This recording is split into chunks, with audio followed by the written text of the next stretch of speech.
Good evening. There are deals being made tonight. Football clubs chasing strikers.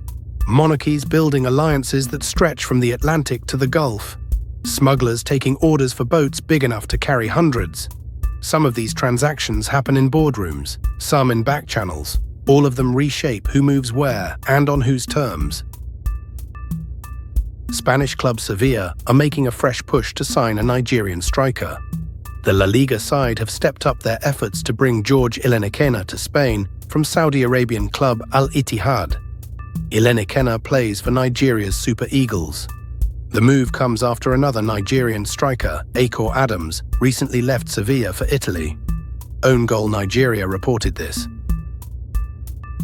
Financial transfers from Saudi Arabia to the United Arab Emirates are now subject to tighter rules. The Saudi government has introduced new restrictions on moving money between the two countries. The move appears to be the latest sign that tensions are rising between the two Gulf nations. Saudi Arabia's Crown Prince, Mohammed bin Salman, has not commented on the changes. The two countries have been close allies for years, but this suggests the relationship may be cooling. Middle East Eye reported this. Wisconsin's Democratic primary for governor has left the party divided. David Crowley won the nomination, but now he faces the challenge of uniting supporters who backed his rival, Francesca Hong. In one of his first interviews since his victory, Crowley laid out his strategy. He's focusing his message on what he calls MAGA extremism as a way to bring Hong's voters into his camp. But there's a complication. Crowley won't say whether he'll campaign alongside far-left figures who supported Hong. That leaves an open question about how he'll bridge the gap between the party's moderate and progressive wings heading into the general election. Politico reported this.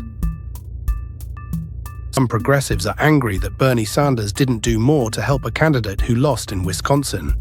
The candidate's name is Hong. Several well-known progressive figures are now blaming the Vermont senator for staying out of the race.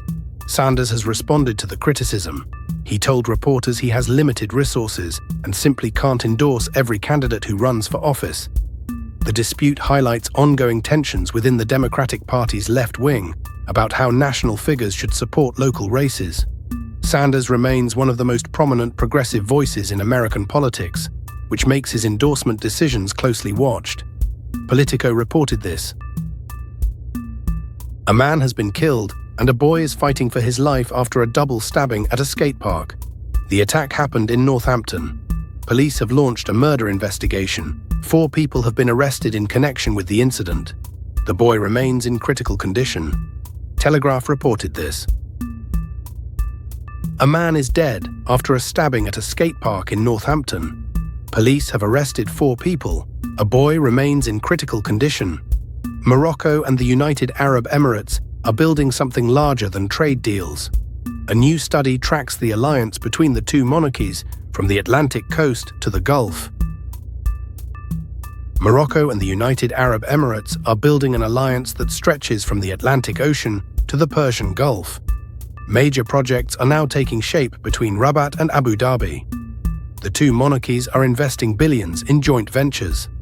But a new study shows the partnership goes well beyond business deals.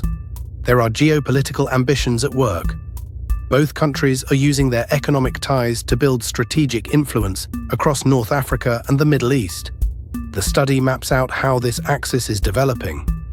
It reveals a coordinated effort between the two royal families to reshape regional power dynamics. Africa Report reported this. The Strait of Hormuz remains closed. There's no deal to end the conflict in Iran or to reopen the waterway. Oil prices have risen again as a result. President Trump has now turned his criticism toward Oman. The country has been a longtime American ally in the region.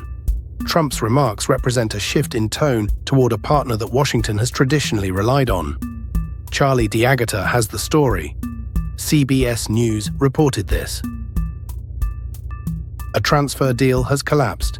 Cologne's young player, Saïd El Mala, was set to join Borussia Dortmund last week, but the move fell through. Cologne's sporting director Thomas Kessler has been speaking about how El Mala is handling the setback. He says he doesn't see any disappointment in the player. El Mala remains at Cologne for now. The two clubs are rivals in the Bundesliga. Bundesliga reported this. Nigeria's presidential candidates have signed a peace accord ahead of the 2027 elections. President Tinubu oversaw the signing ceremony and used the occasion to issue warnings about the campaign ahead. He told candidates and their supporters that elections should never be treated as a do-or-die affair. He also cautioned against the use of artificial intelligence to spread false information during the campaign. The president said political opponents must remember they are partners in building the nation. He warned too about what he called primordial tensions, though the nature of those tensions was not specified. The peace accord is meant to commit all sides to conducting their campaigns without violence or intimidation. Vanguard reported this. Boats carrying hundreds of people at a time are now crossing the channel. They represent a clear and alarming trend in the numbers attempting the journey. The vessels involved are much larger than the dinghies previously used. They've been described as mega dinghies. But where do such large boats come from? That's the question investigators are now asking. It turns out that providing a large dinghy wasn't difficult. Suppliers were willing to provide them for use in the choppy seas of Western Europe. The only requirement was placing an order. The boats are designed to hold far more people than earlier models. That makes each crossing more dangerous. Guardian Immigration reported this.